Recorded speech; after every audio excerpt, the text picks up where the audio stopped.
How many of y'all have kids? I'm just curious. Here's what I need you to do. When I tell you this story, think about your kids.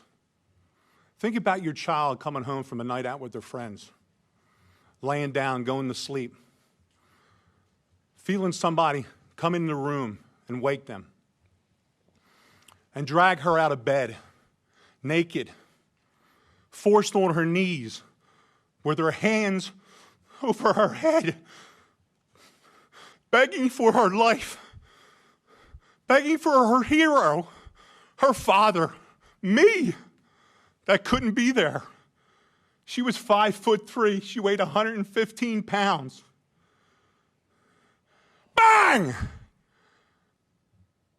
Dead. Gone. Why? Because Alexander Devontae Dickey, who was arrested 39 goddamn times, 25 felonies, was on the street. How about that? How good are we doing for our family? How good are you doing for your kids? He should have been in jail for over 140 years for all the crimes he committed. You know how much time he spent in prison? A little over 600 days in 10 years. He's only 30 years old. He was committing 2.65 crimes a year since he was 15 years old, but nobody could figure out that he couldn't be rehabilitated. Well, you'd have to put him in prison to see if he could be rehabilitated. Isn't that the idea of prison? But no, my daughter wanted to be a teacher. She finally figured it out 2 weeks before she was executed. And I haven't heard a damn word from Byron Gibson in South Carolina. Not one word. 4 months, no communication.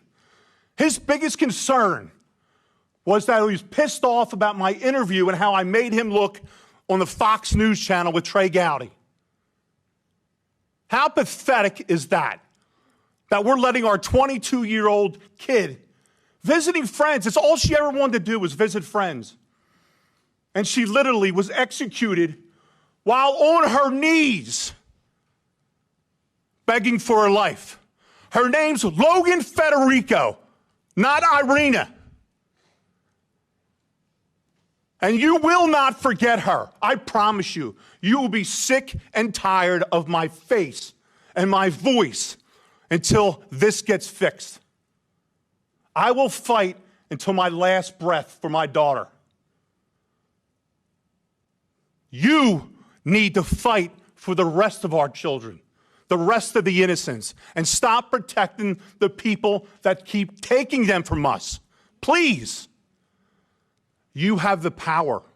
We put you in the power to do what you have to do. We're asking you, we're begging you all to stop this. 39 crimes in 10 years, 25 felonies. Can anybody here explain to me, well, how possibly he could be on the street? Possibly be on the street. How is it possible?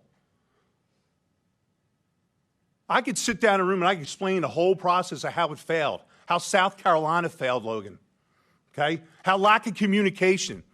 What y'all did, you woke up a beast and you pissed off the wrong daddy. Because I'm going to put it out there, and I'm not going to be quiet until somebody helps. Logan deserves to be heard. Everyone on this panel deserves to be heard. And we will. Trust me. My daughter laid on the floor for 7 hours before somebody in that house recognized that something was wrong. And that career criminal, an hour later, went on a spending spree with her debit card. When they saw his face on a video, they didn't have to do a check. He was arrested so many times, they knew who he was. They knew exactly where to go get him. Pathetic. Absolutely pathetic that I'm here today. Thank you for your time.